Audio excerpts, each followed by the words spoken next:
Hola, le doy la más cordial bienvenida al curso de métodos de investigación. Mi nombre es José Andrés Herrera Rey y seré su guía en este proceso de aprendizaje. Si es la primera vez que utiliza la plataforma Moodle, le invito a que lo explore y se familiarice con él, ya que será una herramienta muy importante en el desarrollo del curso.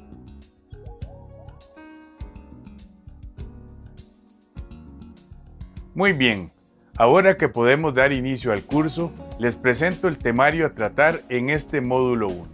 En primer lugar, se tratarán los orígenes y bases históricas de la ciencia. Posteriormente se explicará el concepto de ciencia y lo que comprenderemos como método científico. Veamos. Podemos hablar de las bases históricas de la ciencia en forma de línea de tiempo. En los años antes de Cristo, se contó con pensadores muy destacados. Sócrates, Platón y Aristóteles fueron entre ellos los más influyentes en el conjunto de toda la filosofía occidental. Después de Cristo, hubo el periodo que todos conocemos como oscurantismo, donde la Iglesia Católica dominó en muchas esferas y sobre todo limitó el avance de la ciencia.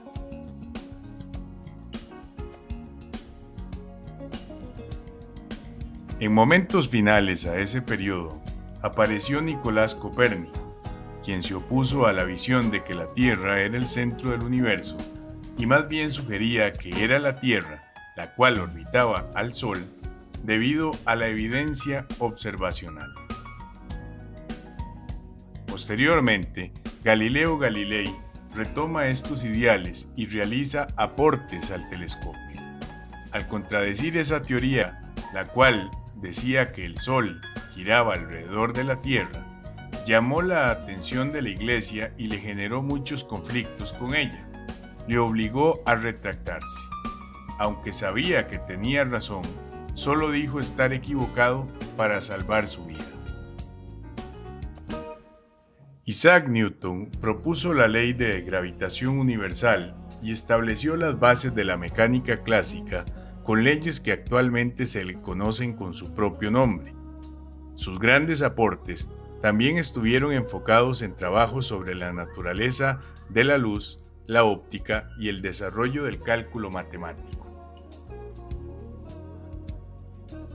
Mucho después, Augusto Comte consideró que los métodos positivos, es decir, aquellos que se aplicaban en las ciencias naturales como la química, la biología y la física, podrían emplearse en el estudio de la sociedad.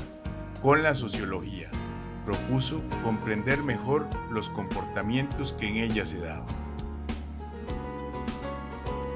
Otro personaje a considerar aquí es el de Albert Einstein, quien en 1905 publicó su teoría de la relatividad especial y 10 años después la teoría de la relatividad general, en la que reformuló por completo el concepto de gravedad que se tenía desde hace siglos, lo cual nos vino a enseñar que el conocimiento científico no es irrefutable y la ciencia, por tanto, no es poseedora de la verdad absoluta, sino que puede ser ampliada y profundizada conforme mayormente se haga investigación.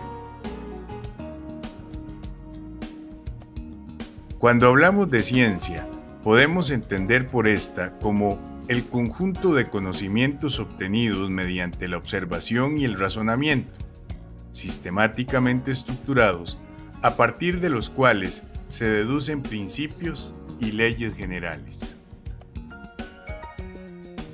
Hay que tratar de tomar en cuenta varios de los elementos que componen este concepto y que a su vez nos remiten a las características de la ciencia. El primer elemento es la observación, porque nos remite a la identificación de la realidad, por lo tanto es verificable. El segundo se refiere al razonamiento en el sentido de que el hacer ciencia implica un uso de la razón, de la lógica. Esto es una característica de la ciencia de que es razonado. Y el tercero es que está sistemáticamente estructurada, es decir, que la ciencia está conformada por cúmulos de conceptos similares unos de otros, o si se quiere, que la ciencia está agrupada por diferentes disciplinas que tienen sus propios objetos de estudio. Existe una cuarta característica y se refiere a que la ciencia es objetiva, en el sentido de que debe apegarse a la constatación de las leyes científicas y alejarse de lo que podríamos llamar las ideas sentimentales o subjetivas de quienes hacen la ciencia.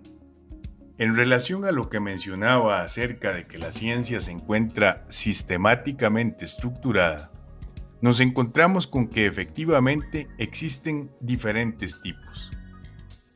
La primera gran rama es la de las ciencias formales. Formales porque son conjuntos de conocimientos meramente racionales y coherentes creados por la mente humana. No buscan estudiar al mundo y la realidad físico-natural, aunque sus conocimientos pueden aplicarse en dicha realidad.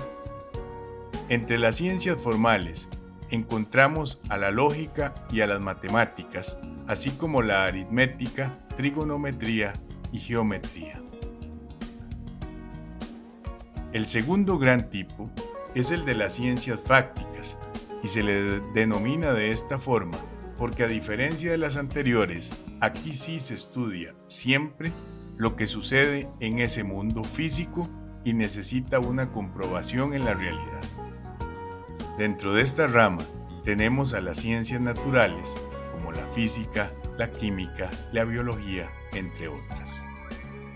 Mientras que en las ciencias sociales tenemos a la sociología, psicología, economía, ciencias políticas, entre tantas otras.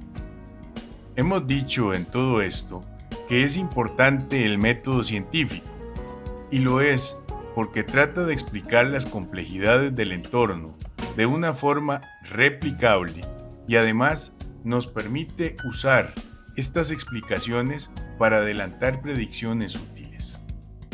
De la misma forma, es importante porque nos proporciona un proceso para realizar hallazgos ante problemas en diversos campos.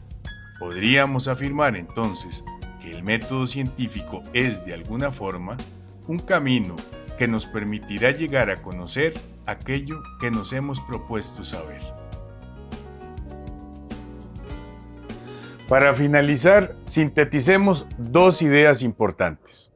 Primero, si bien se consideraba la ciencia como algo inmutable, es decir, como si fuera una verdad absoluta, hoy en día sabemos que la ciencia es un proceso dinámico, cambiante, muy lejos de ser una verdad absoluta, porque la realidad cambia constantemente y obliga a hacer reajustes.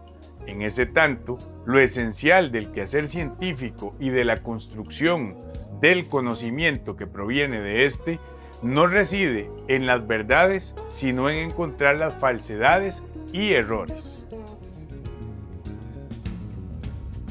La segunda idea importante de rescatar aquí tiene que ver con la desmitificación de la neutralidad axiológica, es decir, de aquella falsa neutralidad de quien hace ciencia respecto de sus objetos de estudio.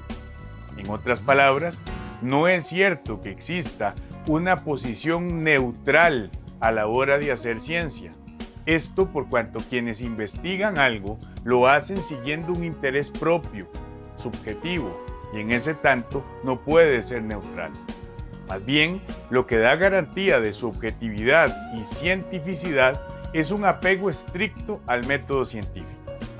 Con esto terminamos el primer módulo y les invito a ver el siguiente.